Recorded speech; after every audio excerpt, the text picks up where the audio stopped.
Today I want to discuss how we can use the calculated data types in an Access table.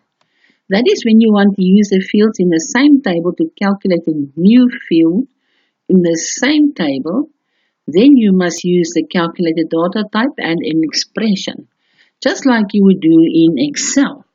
Now, let us create a markbook where the average of two percentages are calculated.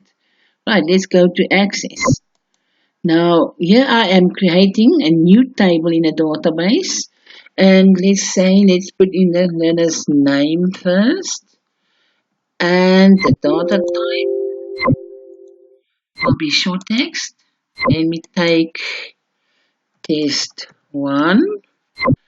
And the data type is a number. And make it an integer number. No, a byte. Okay, test 2,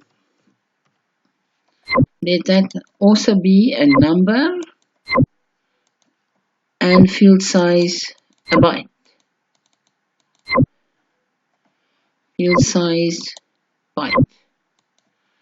Okay, and then let's get the percentage, the average of the two tests.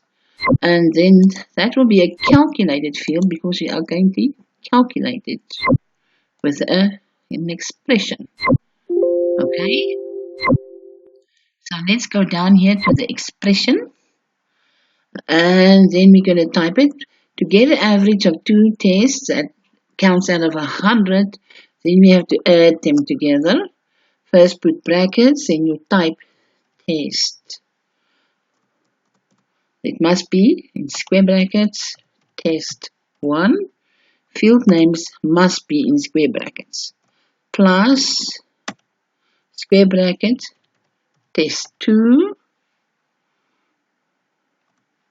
Close the bracket. And then we have to divide it by 2. Okay? And now we're going to type in some values. Now we are going to type in some values into the data type.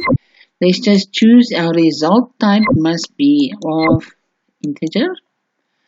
And format will be there will be no decimal numbers. The decimal number is 0.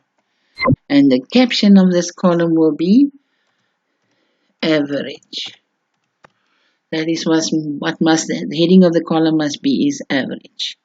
Okay. Let's go to datasheet view. Right, go to datasheet view. Save the table, and I'm going to call it markbook. Markbook. Okay, yes. Right. And now we can start typing in our names. And let's say it's Abby as my first learner. And she had a 56%. And she had a 78%, and immediately there is her average calculated by the expression. The next person could be Ben, and his average for the first test average 45, second test 89, and immediately there's his average. Okay, let's take the next person, let's say it's Peter, and his mark was 98, and his second test was 88. And his average is 93. And you can see how we are using the expression, and it is calculated just like we would have done in Excel immediately. Let us just go save our table, and we're done. Thank you.